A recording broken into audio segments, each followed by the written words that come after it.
Hello বন্ধুরা, আসসালামু আলাইকুম। আমি আজ এসেছি বাংলাদেশের সবথেকে দৃষ্টিনন্দন এবং সুন্দর মসজিদ আল মুস্তফা দেখতে। এই মসজিদটি ঢাকার পূর্বাঞ্চলে অবস্থিত। প্রায় ৩০০ কোটি টাকা ব্যয়ে নির্মিত এই মসজিদটিতে ১১,০০০ মানুষ একসঙ্গে নামাজ আদায় করতে পারে।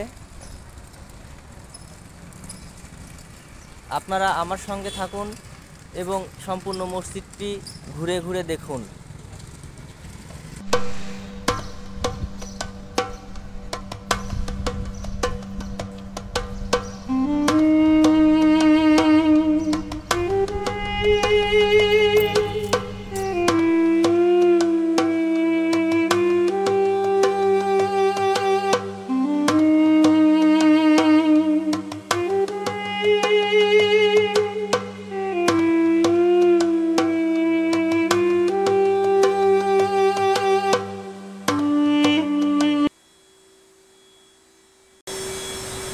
এই মসজিদটিতে একসঙ্গে ১১,০০০ মানুষ সালাত আদায় করতে পারে এবং এই মসজিদটির সবথেকে ভালো এবং সবথেকে সুন্দর একটি দিক আছে, সেটা হচ্ছে এখানে ৪ তলা বিশিষ্ট এই মসজিদটিতে নিচতলা, ২ তলা, ৩ তলা বা ৪ তলা যেখান থেকেই মানুষ নামাজ আদায় করুক না কেন, এইখানে ইমাম সাহেব দাঁড়িয়ে নামাজ আদায় করবে এবং সেই ইমাম সাহেবকে সকলেই দেখতে পাবে।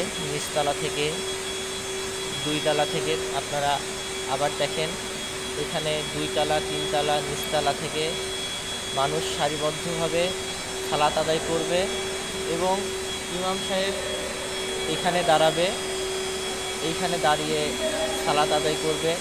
সবাই সেই ২ তলা, ৩ তলা থেকে এখানে ইমাম সাহেবকে দেখে নামাজ আদায় করতে পারবে, যা অন্য কোনো মসজিদে নেই।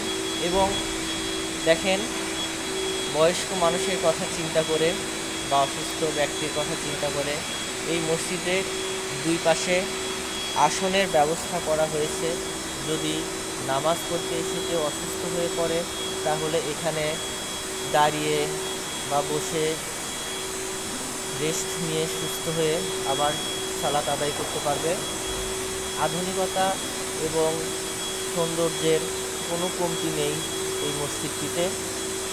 যারা এখন এই মসজিদটিতে আসেননি, সকলকে অনুরোধ করব, আপনারা অন্তত একবার হলেও এই মসজিদে এসে নামাজ আদায় করার চেষ্টা করবেন।